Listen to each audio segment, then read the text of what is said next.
የዛሬው ጥልቅ ውይይታችን ብዙዎቻችን ቢያንስ አንድ ጊዜ ስላሰብነው ነገር ነው። የዩቲዩብ ቻናል መጀመር። አዎ አንድ ቀንማ እጀምራለሁ የሚለው ሀሳብ ልክ ሁላችንም ጋር አለ። ነገር ግን ያው የመጀመሪያውን እርምጃ መውሰድ በጣም ከባድ ነው። እጃችን ላይ ያለው መረጃ ደግሞ ይህንን ጉዞ ከባዶ ለመጀመር የሚረዱ 7 ነጥቦችን ይዟል። ግን ዝም ብለን በዝርዝር ከማለፍ ይልቅ ዛሬ በእያንዳንዱን ነጥብ ውስጥ የተደበቀውን ስልት እንፈታለን። እንዴት ነው አንድ ሀሳብ ወደ ማህበረሰብ የሚቀየረው? እሺ እስኪ እንጀምር። የመጀመሪያው ነጥብ ዓላማህን ግለጽ ይላል።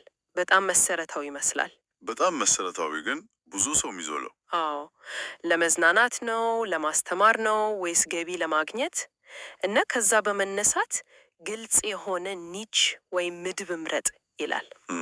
ልክ ነው። ለምሳሌ ቴክኖሎጂ፣ ምግብ፣ ቭሎግ፣ ብቻ በአንድ ነገር ላይ አተኩር ነው የሚለው። ልክ ነው። ብዙ ሰዎች ካሜራ ገዝተው ወይም ስልካቸውን አንስተው የሆነ ነገር መቅረጽ ይጀምራሉ።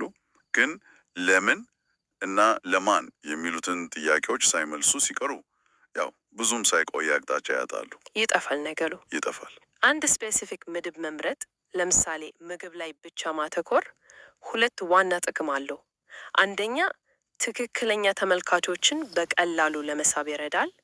ምግብ የሚወድ ሰው ቻናልሽን ሲያገኝ ሌላውን ቪዲዮዎች ስለ ምግብ እንደሆነ ሲያውቅ ተከታይ የመሆን እድሉ በጣም ከፍ ይላል። ምክንያቱም የሚፈልገውን ነገር እንዳገኘ እርግጠኛ ይሆናል። በትክክል። ሁለተኛው ደግሞ ለዩቲዩብ አልጎሪዝም ራሱ ግልጽ መልእክት ያስተላልፋል። ይህ ቻናል ስለ ምግብ ነው ብሎ ሲለይ ቪዲዮዎችሽን ምግብ ለሚፈልጉ ሰዎች በስፋት ማሳየት ይጀምራል። እሺ፣ ግን እዚህ ላይ አንድ ጥያቄ አለኝ። ጠይቂኝ። አንድ ምድብ ላይ ብቻ ማተኮር፣ ለምሳሌ ምግብ ላይ ብቻ ከጊዜ በኋላ አሰልቺ አይሆንም? ለፈጣሪውም ለተመልካቹም ማለት ነው። በጣም ጥሩ ጥያቄ ነው።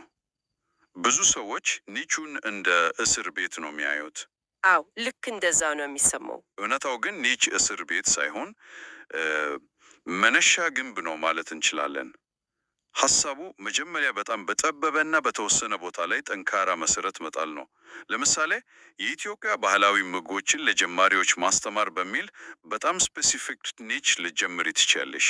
በጣም የጠበበ። አዎ፣ በዚህ ዙሪያ በጣም ታማኝ የሆኑ 1000 ሰዎች ታገኚ፣ እነሱ ያምኑሻል፣ ይዘትሽንም ይወዱታል። ያንን እምነት ካገኘሽ በኋላ ያኔ ነው ቀስ በቀስ ግዛትሽን የምታሳፊው። እሺ አሁን ደግሞ የአፍሪካ ሌሎች ምግቦችን እንሞክር ማለት ትችያለሽ። ገብቶኛል። ዋናው ነገር ለመስፋፋት የሚያስችልሽን እምነት መጀመሪያ መገንባት አለብሽ። ሳይታወቁ ለመስፋፋት መሞከር ዝም ብሎ መበታተን ነው የሚሆነው። ገብቶኛል። ስለዚህ መጀመሪያ አንድ ትንሽ መንደር ገዝተሽ አስተዳዳሪነቱን ካረጋገጥሽ በኋላ ነው ወደ ከተማነት የምታሳድገው ማለት ነው። በትክክል። በጣም ጥሩ አገላለጽ ነው። እሺ ያንን ወንደር ከመረጥን በኋላ ደግሞ መመሪያው ተመልካችህን ወቅ ወደሚለው ሁለተኛ ነጥብ ይወስደናል። ለማን ነው ይሄን ይዘት የምትሰራው? ይህ ከቀደሙ ጋር በቀጥታ እየተገናኘ ነው። ለወጣቶች፣ ለተማሪዎች ይሄን ማወቅ የተመልካቹን ችግር የሚፈቱ ወይም ያዝናኑ ቪዲዮዎችን ለመስራት ይረዳል ይላል። በትክክል። ስኬታማ የዩቲዩብ ቻናል ማለት የፈጣሪው ፍላጎት እና የተመልካቹ ፍላጎት የሚገናኙበት ቦታ ነው። ለተመልካች እሴት መጨመር ስንል 2 ነገር ነው ማለታችን። ወይ አንድ ችግራቸውን እየፈታሽላቸው ነው። ለምሳሌ እንዴት አድርጎ የሚል ቪዲዮ። አዎ፣ እንዴት አድርገው ኮምፒውተር ይጠገናል ለሚለው መልስ እየሰጠሽ፣ ወይም ደግሞ ከከባድ ቀን ስራ በኋላ ጭንቀታቸውን የሚያስረሳ መዝናኛ ያቀረብሽ ነው። ይሄ የአንድ ጊዜ ተመልካች ሳይሆን የረጅም ጊዜ ታማኝ ማህበረሰብ ለመግባት ቁልፍ ነው። ይህንን ስትል የገባኝ ነገር ዩቲዩብ ላይ ስኬታማ ለመሆን የቪዲዮ ባለሙያ ከመሆን ይልቅ በተወሰነ ደረጃ የስነ ልቦና ባለሙያ መሆን ይካላል ማለት ነው። በትክክል። በጣም ትክክል ነሽ። የተመልካችን ስነ ልቦና ፍላጎት እና ችግር መረዳት ነው። እና ይሄ ደግሞ ባለ 2 አቅጣጫ መንገድ ይመስለኛል። ኒችሽ የመጀመሪያ ተመልካችን ይገልጻል። ግን ያንን ተመልካች ማዳመጥ ደግሞ ኒችሽን ሊለወጠው ይችላል አይደል? በጣም ትክክል። ቻናሉ ህይወት ያለው ነገር እኮ ነው። ከተመልካቾች ጋር አብሎ ያድጋል። ለምሳሌ ስለ ፎቶግራፊ መሰረታዊ ነገር የምታስተምሪበት ቻናል ጀምረሽ ይሆናል። ግን ከኮሜንቶች የምታገኘው አብዛኛው ጥያቄ ስለ ቪዲዮ ኤዲቲንግ ከሆነ ተመልካቾችሽ ወዴት አቅጣጫ እንድታመሪ እየጠቆሙሽ እንደሆነ ግልጽ ነው። ይህንን ምልክት ሰምቶ አቅጣጫን ማስተካከል የስኬታማ ቻናሎች ምስጢር ነው። እሺ፣ አሁን ወደ ተግባር እንገባም። ሶስተኛው ነጥብ ስለ ጥራት ያወራል። ብዙ ጀማሪዎች ውድ ካሜራ የለኝም ብለው ይተዋሉ። ይህ ትልቅ ነገር ነው። መመሪያው ግን በጣም የሚያበረታታ ነገር ይላል። በእጃችን ያለው ስማርትፎን ለምስል ጥራት በቂ ነው። ነገር ግን የድምፅ ጥራት ላይ ምንም አይነት ቅናሽ መደረግ የለበትም ይላል። ከተቻለ ትንሽ ወጪ አውጥቶ ማይክ መጠቀም በጣም ወሳኝ ነጥብ ነው። እና የተፈጥሮ ብርሃንን መጠቀም ይመከራል። አንድ ተመልካች ምስሉ ትንሽ ወላዋይ ቢሆን ወይም ጥራቱ 4K ባይሆን ሊታገሰው ይችላል። አይናችን ክፍተቶቹን የመሙላት ችሎታ አለው። እውነት ነው። ነገር ግን ድምፁ የማይሰማ ንፋስ ያለበት ወይም የሚያንጓጓ ከሆነ ቪዲዮ ምንም ያህል አስደሳች ቢሆን ተመልካቹ ከ5 ሰከንድ በላይ አይቆይም፣ በቃ ይዘጋዋል። ለምንድን ነው ግን አእምሯችን ለመጥፎ ድምፅ ይህን ያህል ትዕግስት የለሽ የሆነው? ምክንያቱ ከስነ ልቦና ጋር የተያያዘ ነው። መጥፎ ድምፅ አእምሯችን ላይ ከባድ የግንዛቤ ጫና ኮግኒቲቭ ሎድ ይሉታል፣ እሱን ይፈጥራል። እሺ፣ ድምፁን ለመስማትና ለመረዳት ተጨማሪ ጉልበት እንድናወጣ ያስገድደናል። ልክ በጩኸት መሃል ሆነሽ መጽሐፍ ለማንበብ እንደመሞከር ማለት ነው። በትክክል። ወዲያውኑ ምቾት አይሰማሽም። ጥርት ያለ ድምፅ ግን በቀላሉ ወደ አእምሯችን ይገባ። ትኩረታችን ሙሉ በሙሉ ይዘቱ ላይ ይሆናል። ስለዚህ ትንሽ ማይክሮፎን ኢንቨስትመንት ቪዲዮን ከጀማሪ ወደ ፕሮፌሽናል ስሜት ሊለውጠው ይችላል። እሺ፣ ቪዲዮን ቀረጽን፣ ድምፁን ጥርት አለ። አሁን የተቀረጸውን ነገር ወደ አንድ ወጥ ታሪክ የማምጣት ስራ አለ። ይሄ ደግሞ ብዙ ጀማሪዎችን የሚያስፈራው የኤዲቲንግ ክፍል ነው። ኤዲቲንግ። መመሪያው እዚህ ላይ ምን ይላል? ኤዲቲንግን ቀላል አርግ ይላል።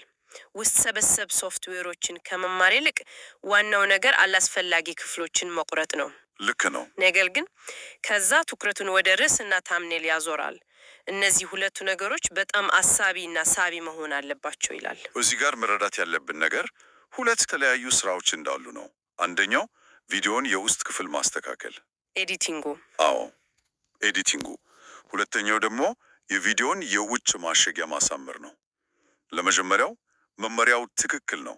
ቀላል ኤዲቲንግ በቂ ነው፣ ተመልካቹን እንዳይሰለች ማድረግ ብቻ። ማሸጊያው ላይ ግን ምንም አይነት ቅናሽ ማድረግ አይቻልም። የአንድ ቪዲዮ የመጀመሪያ እይታ ቪዲዮ ራሱ አይደለም፣ ርዕሱና ታምኔሉ ናቸው። እውነት ነው። አንድ ሰው ዩቲዩብ ላይ ሲዞር በሰከንዶች ውስጥ በደርዘን የሚቆጠሩ ቪዲዮዎችን ያያል። ያንቺን ቪዲዮ ለይቶ እንዲከፍት የሚያደርገው ምንድን ነው? ሳቢ የሆነ ርዕስ እና አይን የሚይዝ ታምኔል። ልክ ነው። ጥሩ ታምኔል ስሜታዊ ወፈታ ይሰጣል። ቪዲዮውን ስትከፍቺ ምን ሊሰማሽ እንደሚችል ደስታ፣ ግርምት፣ መፍትሄ በምስል ይነግርሻል። ጥሩ ርዕስ ደግሞ ጉጉትን የሚፈጠር ጥያቄ ኪዩሪዮሲቲ ጋፕ ይሉታል፣ እሱን ይፈጥራል። ለምሳሌ ይህንን ቡና ለመስራት የፈጀብኝ 10 ሰዓት ነው የሚል ርዕስ እንዴት፣ ለምን የሚል ጥያቄ በአእምሮሽ ውስጥ ይፈጥራል ወዲያው ነው። ታምኔሉ ደግሞ ያንን የ10 ሰዓት ድካም ውጤት የሚያሳይ የአምሬው ቡና ስኒ ምስል ሊሆን ይችላል። ስለዚህ ታምኔሉ ስሜታዊ መንጠቆ ሲሆን፣ ርዕሱ ደግሞ ለመጫን ሎጂካዊ ምክንያት ይሰጣል ማለት ነው። በትክክል ሁለቱም ያስፈልጋሉ። እሺ፣ ቪዲዮ ተለቀቀ። ቀጥሎስ? 5ኛው ነጥብ እዚህ ላይ ነው የሚመጣው። ቀጣይነት አስፈላጊ ነው። ይሄ ምናልባት ከሁሉም በላይ ትዕግስት የሚጠይቀው ነው። በጣም መመሪያው በየሳምንቱ ወይም በየ2 ሳምንቱ አንድ ጊዜ ቪዲዮ መለጠፍ አስፈላጊ መሆኑን ይጠቅሳል። ለምን ግን? 2 ምክንያቶች አሉ። አንደኛው ለተመልካቹ ልማድ መፍጠር ነው። በየሳምንቱ 40 አዲስ ቪዲዮ የምትለቂ ከሆነ ተመልካቾችሽ መቼ አዲስ ነገር እንደሚጠብቁ ያውቃሉ። ልክ እንደምንወደው የቲቪ ፕሮግራም ማለት ነው። እሺ፣ ሁለተኛውና ምናልባትም ይበልጥ ወሳኙ ምክንያት ከአልጎሪትሙ ጋር የተያዘ ነው። እሱ ጋር ነው ትንሽ ጠለቅ ብለን መግማት ያለብን። አልጎሪትሙ ወጥ መሆኑን ብቻ ነው የሚለከው። የሚገርመው ወጥ መሆንሽም ብቻ ሳይሆን ተመልካቾችሽ ቪዲዮ እንደተለቀቀ በፍጥነት ሲመለከቱትም ይልቃል። የቪዲዮን ስኬት ከሚለኩባቸው ትልልቅ መስፈርቶች አንዱ ቬሎሲቲ ይባላል። ማለትም በመጀመሪያው 1 ሰዓት ወይም 24 ሰዓት ውስጥ ምን ያህል እይታ አገኘ የሚለው ነው። ስለዚህ በየአርብ የምትለቂ ከሆነ ተመልካቾችሽ በጉጉት አርብን እንዲጠበቁ ማድረግሽ ቪዲዮ በወጣ በመጀመሪያው ሰዓት ብዙ እይታ እንዲያገኝ ያደርገዋል። ይህም ለዩቲዩብ ይሄ ቪዲዮ አሁን ተፈላጊ ነው የሚል ትልቅ ምልክት ይሰጠዋልና ለብዙ ሰው ማሳየት ይጀምራል። ስለዚህ ቀጣይነት ማለት ዝም ብሎ መለጠፍ ሳይሆን በተመልካች እና በአንቺ መካከል የሚፈጥር ስነስርዓት ነው። በትክክል። ግን በየሳምንቱ ቪዲዮ ለመስራት ጊዜም ሆነ ሀሳብ ቢያልቅስ ጥራትን መስዋዕት ከማድረግ እና ዝም ብሎ ነገር ከመለጠፍ የቱ ይሻላል? ይሄ በጣም ወሳኝ ጥያቄ ነው። ቀጣይነት ማለት የገባሽውን ቃል ማክበር እንጂ የጊዜ ሰሌዳ ባሪያ መሆን ማለት አይደለም። ጥራቱ የወረደ ቪዲዮን በሰዓቱ ብትለቂ ተመልካቾችሽን ልታሳዝኝ ትችያለሽ።